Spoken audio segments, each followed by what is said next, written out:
Барыңыздарга ассаламу алейкум. Сиздер менен кайрадан эле мен Саттар Курбанбек жана сиз Куба Медиа каналын көрүп атасыздар. Эгерде биздин каналыбызда биринчи жолу болсоңуз, сөзсүз түрдө каналга катталып, лайк басып, биздин каналыбыздын өсүшүнө салымыңыздар кошуп кетиңиздер. Анда эмесе биз видеороликти баштайбыз.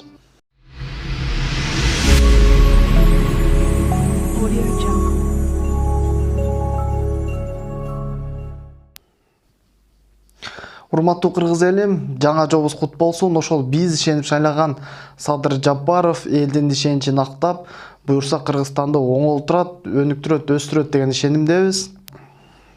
Урматтуу достор, биз мындан алдын Бекиев Эмиль туурасында видеоролик даярдаганбыз. Көпчүлүк элдер бизге комментарий жазыптыр. Кой деп кой, бул азыр президенттик шайлоо болуп өткөндөн кийин элчиликтин алдында шайлоо туура эмес өттү, таза эмес өттү деп элчиликтин алдында зег адам президент болушу мүмкүн эмес деп жазып алып, ошол жерде турат экен. Азыр ошол видеосун да коюп беребиз. Урматтуу кыргыз элим, бөлүшүп коюңуздар. Кайдыгер эмес мекен үчүн потому что каждый человек может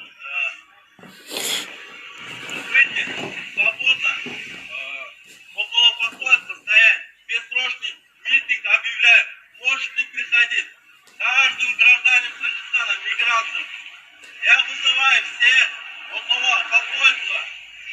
Мирный митинг бессрочно, чтобы итоги выборов не признаем.